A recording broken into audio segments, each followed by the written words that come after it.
never gotta sweet that. You could bet that, never gotta sweet that. I be the rubber band, you be the match. I won't be a few. Boom, painter baby, you can be the mute. I'm the reporter baby, you can be the news. You're the cigarette, and I'm the smoker. We raise the bet, if you're the joker. Chit chat with cutie, that's what they said. Yep. Chit chat with QT was killing. Chit chat with QT for all of this tea. Hey cuties, thanks so much for joining me for another video. Please, while you're here, make sure to hit the like button, hit that notification bell. That way you'll know when I drop future videos. And if you are not subscribed, please go ahead and subscribe to the channel. Let's go ahead and get into Love and Marriage Huntsville Season 6, Episode 10, Unpaid in Full's Review. So the episode starts off where it left off from episode 9 at Tiffany's baby shower. And Tiffany is in distress. She's crying, she's covering her eyes, she's saying she's seeing stars and she's dizzy and all of that. And I just really thought to myself, what happened to cause Tiffany to go in distress? Was she just walking around the baby shower talking to her guest and all of that and it just hit her? Or could it have possibly been the scene of her husband Louis confronting the guys outside? It was just a lot missing for me as far as Tiffany's condition. But thank goodness Stormy was there. Stormy went and got Kimmy. Kimmy, we know, is a nurse. But when Kimmy went in the room to check on Tiffany, she let it be known that she did not have her equipment with her. So she couldn't take Tiffany's blood pressure or any of that. So they asked Tiffany, should we call 911? Tiffany said no, flat out. And I don't get that. You're in distress. You should want to be seen and checked out to make sure that the baby is okay. But Tiffany was adamant that she really just wanted to try to sit there and chill. And Louis was not having it. Louis picked Tiffany up, carried her right on up out of that baby shower, hopped in the truck, and drove her to the hospital. So I am glad that everything turned out okay, but I think that there was a lot going on that possibly was cut that we didn't see, because I can see if things were heated outside between Louis and the guys, I can see that causing Tiffany to stress a little bit, worry, and distress. But yeah, that was basically that scene. And the next scene, guys, was Marcel and Tisha breaking ground on, I believe this may be the site for that hotel that they are planning to build. It was good to see them in that element, but we all know with everything that's found out that's not on the show, I'm just questioning if we will ever see this completed. And in my live the other night, I do have a couple subscribers that are local, that lives in Huntsville, and they basically said that not much has changed on that site. So was this just for the photo op or for the scene on Love and Marriage Huntsville? I guess we will have to wait and see. But we did see Gino and his daughter. They were there as well. Now, we do know there was some information released about Gino, alleged information that he possibly was staying in the trailer on the site. Again, I cannot confirm or deny. It was just something that was going around on the YouTube streets. But yeah, he and his daughter was there. And also Maurice. Now, you know, Maurice is starting to remind me of Tommy from Martin, because Maurice ain't got no job. At least we haven't seen him working where he should be working. What's up with that? But I guess Maurice said, let me throw on a suit and get in the scene with Marceau and Tisha. And then I'm going to say this about Tisha. I love Tisha's hair color and everything this week. But Tisha, when you're conducting business like that, breaking ground, I think you can leave the nightclub attire in the closet, sis. Throw on a blazer with a pencil skirt, some nice stilettos, and go out there looking like a boss. I guess Tisha just wants to celebrate her body, yaddy yaddy, and her clothes are just getting more and more revealing, if you ask me. But yeah, okay scene. Again, I'm just not sure if this is just for the show. It would be good to see them start something, finish it, and show that maybe on Instagram, maybe on Facebook. Let us see the work of the Scotts other than just Black Cigar Lounge. So yeah, we'll see if this hotel or whatever it is on that site is going to take as long as bedrock. And then guys, this next scene was when Mel went and met with her lawyer. So we know that they were discussing this name change and how Mel was so shocked to hear at that time that she could not have it changed because she was involved in an active court case with Mr. Martell Holtz. And sis was disappointed, and I feel her on that. But we know as of this weekend when she released her video, we know that she is having a celebration coming up this weekend for the official name change back to Melody Cherie Rogers. So great news. The lawyer did also confirm everything that's been out here on these YouTube streets, how Mr. Martell wanted her phone records, passwords to her social media accounts, and a list of her romantic partners. It's the audacity for me. How dare you, Mr. Martell Holt? Let's start with the romantic partners. Should you, sir, really care when you've had those kids around several different women in the past couple years since you and Mel have been divorced? Did Mel ask you for a list? That Negro is crazy. I keep telling you guys. But then I was also glad that the attorney mentioned that it's really not normal for someone to request the passwords of social media accounts. That's weird as hell. It's stalkerish. It's controlling. But guess what? It was denied. Like I said, Martell is a fool. But overall, pretty good scene with Mel and her lawyer. I'm so glad that the custody battle is over, but we are hoping, if that name change has already happened, we're hoping that there will be another court case coming soon. I know I got my fingers crossed, but we'll wait and see what's going on with that. And then Mel also said that some things have changed. Mr. Man is no longer just popping up at her house, and the excessive phone calls have stopped. And I guess Martell is just taking baby steps because, dude, that's not your wife. You can't pop up, period. And speaking of Martell, the next scene was Martell going to meet up with Miguel Wilson. And Miguel and his assistant asked Martell what was his vision, what did he want to get out of it, and all of that. Mr. Martell said confidently that, he just don't let the suits wear him. He wears the suits. And I guess he wants to showcase that.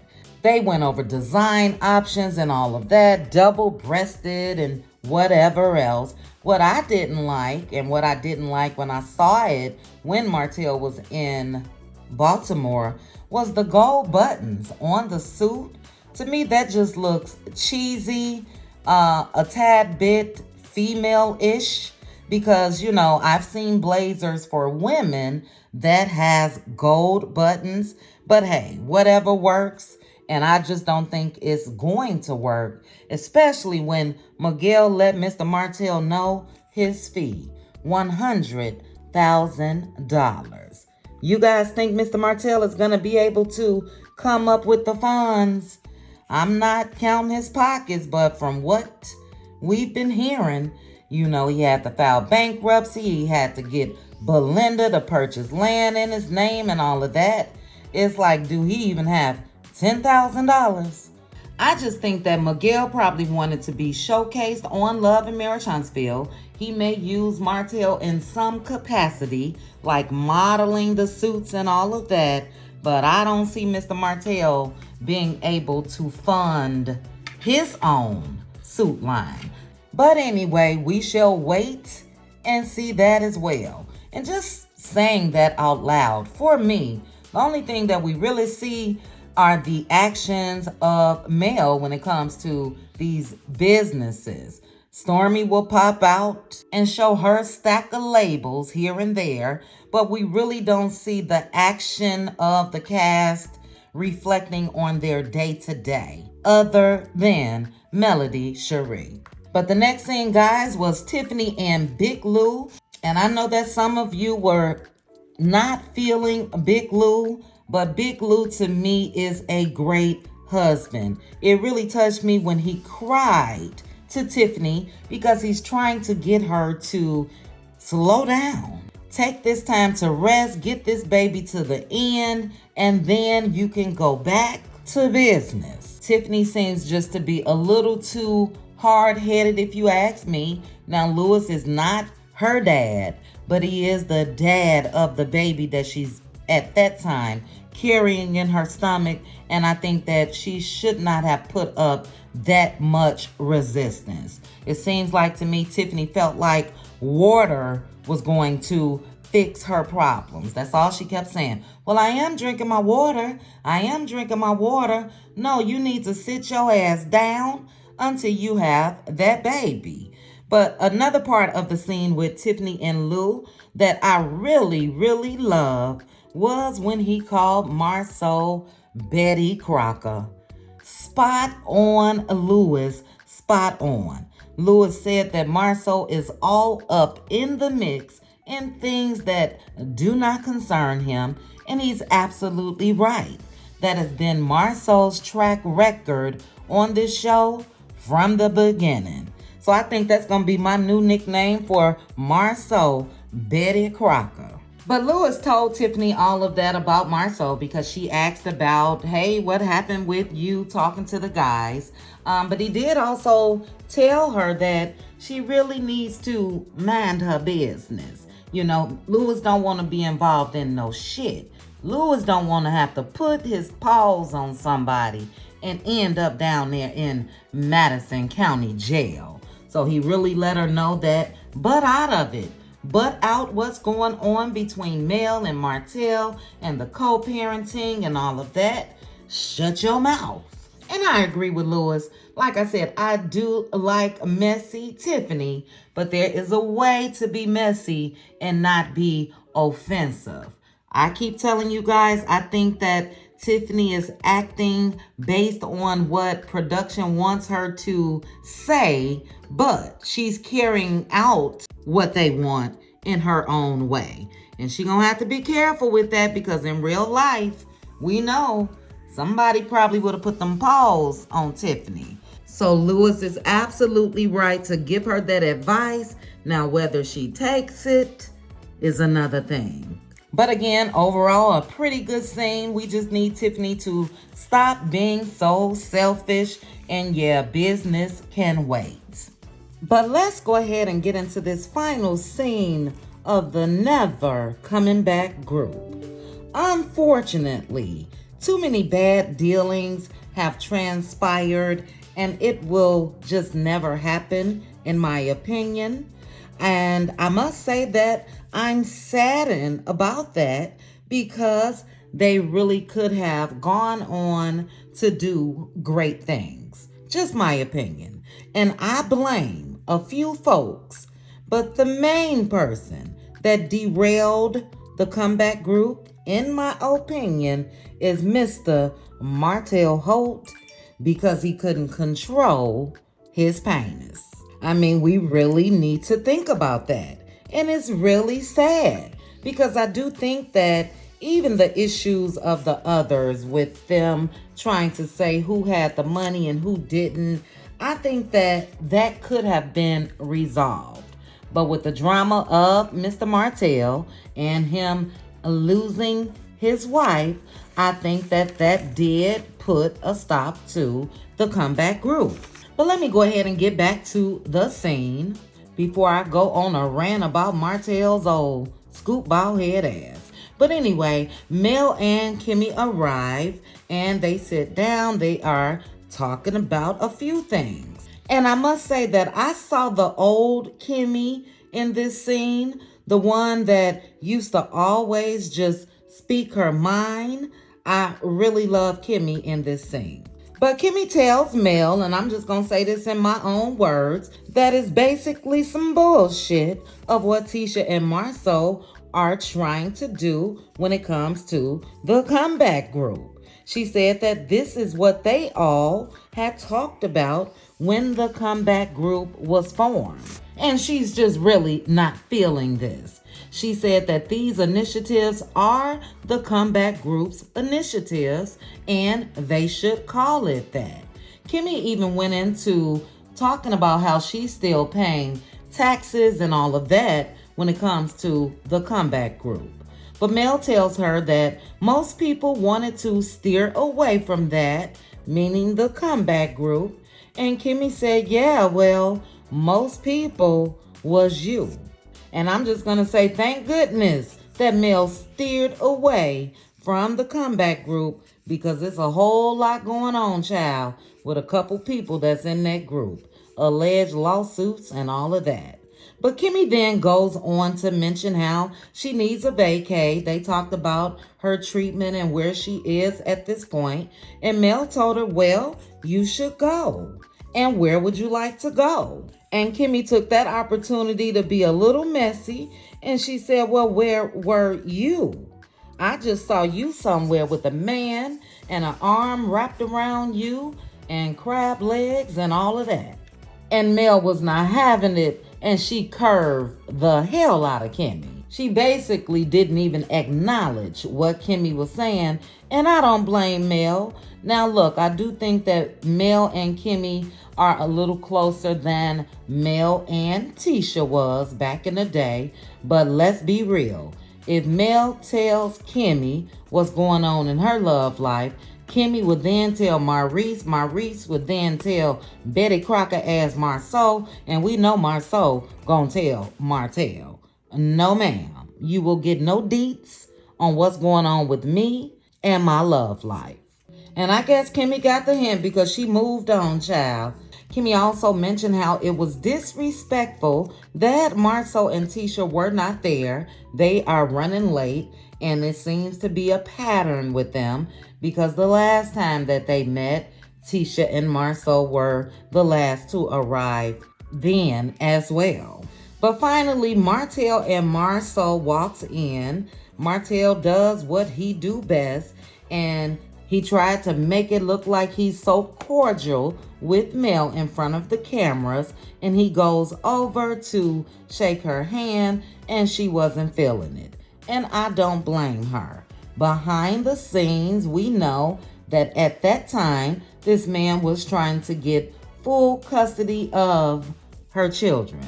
So yeah, you can go ahead on off my face with this phony shit, trying to act like you such a gentleman while the cameras are rolling, and behind the scenes, you're a Tasmanian devil. But she shut him down, and she should have. And let me say this, I've mentioned this before. There are a lot of women on Instagram and Twitter that they feel like Mel is bitter and how she just needs to get over it. And I would just love to see the reaction of these women if they were in her shoes as far as greeting their ex-husband who was trying to take their kids from them. Would you guys be jolly and happy to see him? I don't think so. And we must remember that Mel tried the cordial route with Martell when she extended that invitation for him and his mama to go to Destin, and we know how that turned out. So yeah, go ahead on. But they then show Martell being a typical narcissist, if you ask me, in his confessional because he's sitting there acting confused, like he didn't know why Mel wouldn't shake his hand. And boy, bye, just gone. But finally, Tisha walks in, extremely late. The person who is trying to take the lead for this expo, like she says, is late. I cannot. But she starts off with her spiel, and she said that she decided that they're not going to pay anyone anything. And Tisha, stop. Please, just stop. Marceau made that decision. We saw that. He said it, and you just repeated it. Tisha didn't make a decision, okay? We know Marceau makes all the decisions. But she then talks about how they get paid through their own separate ventures, but when it comes to this, she wants to get sponsorships so that money can go back to the community. And all that would be good, great, and terrific if this wasn't something under Tisha and Marceau's company. Again, this is the Black Expo. So if you want people to do something for free, or if you want to work for free, go volunteer somewhere. There's other organizations in the community where you can do that. But when it comes to this, no, you can't expect folks to want to work for free, no matter who it benefits. This group is not where they started, is not what it used to be, and it's very unrealistic, in my opinion, to think that with all of the drama that's happened, that people would even be open to that idea. We're talking about the dark soul thing, a devil in sheep's clothing, the being on Martell's side and everything. And let's be clear, the speaker that wants to get paid is Mel, and she deserves it. She has the largest following, the largest support, and yeah, you will not use that for your advantage. And then Kimmy did say exactly what she said to Mel, that these initiatives are the comeback group's initiatives. And basically it's the same thing that they had lined up before. And then they show Martell in his confessional, and he really wasn't down with not being paid either. And he did give Mel her props. He said she is a public speaker and she should get paid. And I was glad that he said it because it is the truth. We haven't seen Tisha out here speaking on big platforms. We haven't seen Kimmy. We haven't seen any of them other than Mel doing something that she does oh so well. But they go back to Maurice, and Maurice said that he didn't want to get paid. And Kimmy also said it later in the same scene. And again, that's good for y'all. But as for Mel, you gonna pay me for my time, my wealth of knowledge, and my experience, period. And then Marceau then said something that made me raise an eyebrow. He said that if there is money left over from the sponsors, they can use that for future endeavors. What? That's shady. That's sounding like a scam to me. Who will have access to that money that's left over? Do you guys still have a comeback group account? I highly doubt that. So not only do you want folks to speak for free, you want them to trust you as far as doing what needs to be done for any money that's left over with all of those alleged lawsuits. Yeah, But Mel then said, well, you know, I'm the one that even mentioned sponsors when we met up the last time. I suggested that, and she did. And she went on to basically say that now y'all want to use what I suggested and then dictate what y'all want to do with it. Again, that's shady, because they didn't even say thank you, Mel, for mentioning that. Oh, yeah, we are going to look into sponsors. They didn't say any of that. And they really just want to play in folks' face and act like it was their idea, and it wasn't. It was Mel's. And we're questioning why she should get paid? Really? But then Marceau said something else that really upset me, kind of pissed me off a little bit. He said that he associates anyone that wants to get paid as greed. Cut it out. You know it was really only one person, Mel, who wanted to or who mentioned that they wanted to be paid. And now you want to make it look like she's the problem. She's the reason why you all are discussing this and that it's greed. But Martell jumped up and said, wait, well, why would you say greed? It's not greed. Marceau, trying to be a slickster, said, because if you're making money off of people trying to support you, that's greed. And now that I think about it, Marceau, that's exactly what you want to do. You want to make money off of Mel, but not pay her. Seems like that's greed on your part to me. But anyway, Mel mentioned to them how in the past they never sponsored her when it came to her Mimosas with Melody events. And Marceau definitely was not expecting her to say that.